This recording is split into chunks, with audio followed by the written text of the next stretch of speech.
ये आकाशवाणी रायपुर है।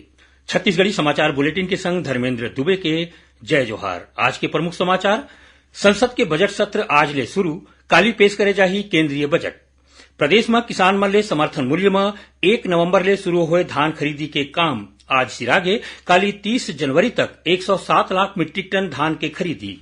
और राजधानी रायपुर के सिलतरा में राखड़ निकालत बेरा मलबा के भरभरा के ढहे ले 3 जिन के मौत, 2 जिन मन के घायल। अब समाचार विस्तार ले। संसद के बजट सत्र आज ले शुरू हो गए।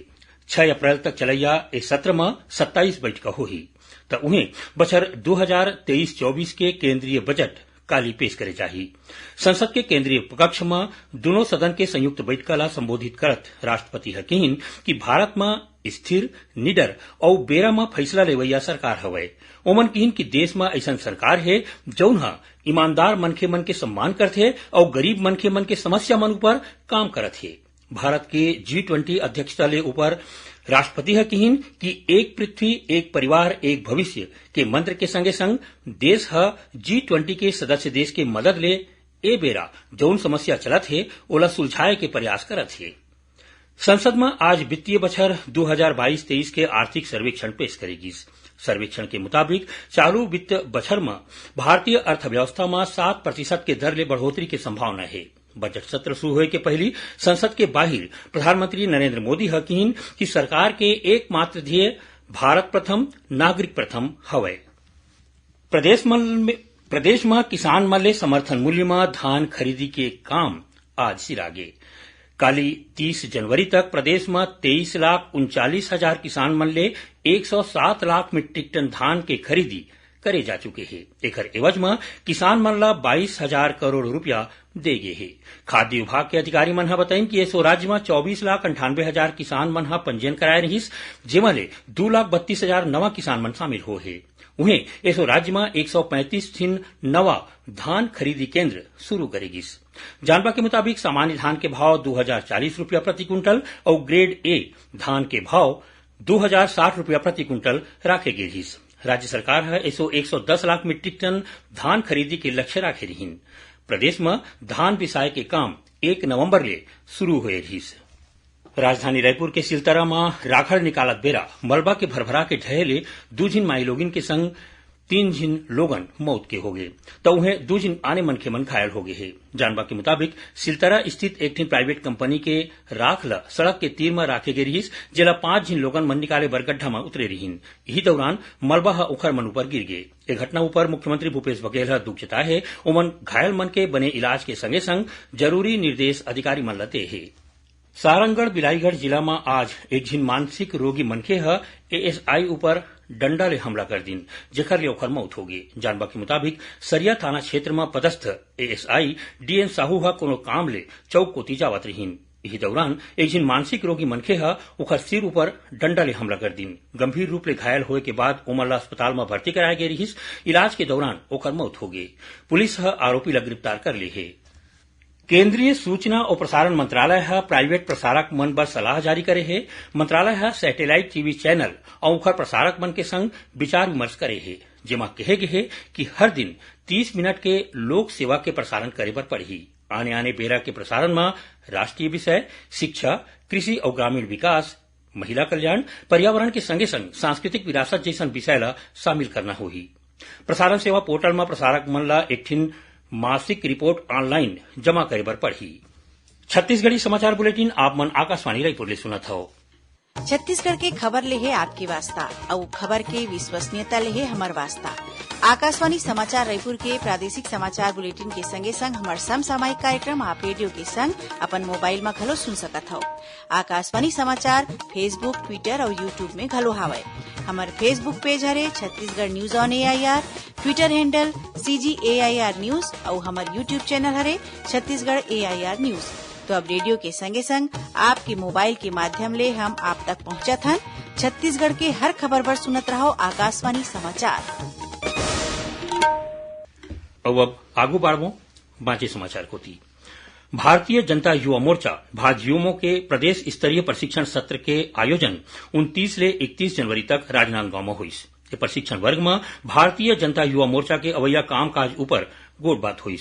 भाजयुमो के प्रदेश अध्यक्ष रवि भगत कहिन कि ऐसा प्रशिक्षण सत्र होए ले कार्यकर्ता मन में जोश बाढ़थे। उन्हें प्रदेश भाजपा अध्यक्ष अरुण साव घलो अपन बात राखिन।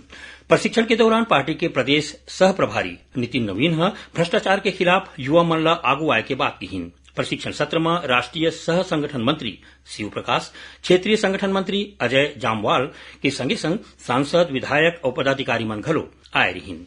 प्रदेश के रायपुर और बिलासपुर स्थित 5 टीम प्राइवेट अस्पताल मन में हिसाब किताब में गड़बड़ी पाए जाए के बाद स्वास्थ्य विभाग ये जम्मो अस्पताल मन के खिलाफ कार्रवाई करी है। अस्पताल मन ले 6,16,000 ले ज्यादा के पैसा जुर्माना के रूप में वसूल करेगे है। स्वास्थ्य विभाग टोल फ्री नंबर 104 और 14555 जारी करे है। कोनो भी मरीज मन इलाज ले जुड़े शिकायत ला ए नंबर में फोन करके बता सकते हैं।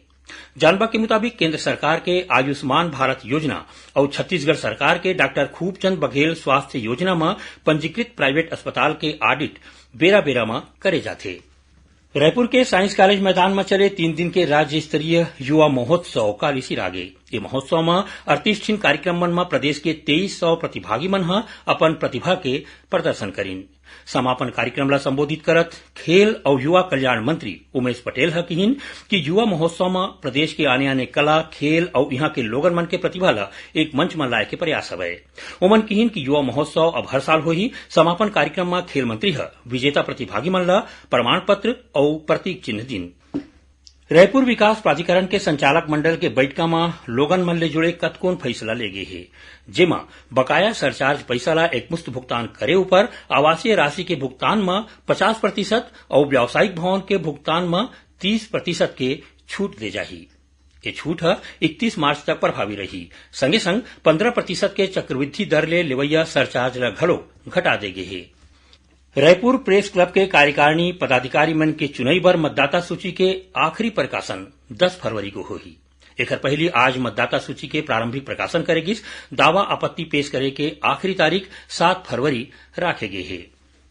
आजादी के अमृत महोत्सव के तहत कोंडागांव जिला में 30 जनवरी ले 13 फरवरी तक स्पर्श कुष्ठ जागरूकता अभियान चलाए जाथे।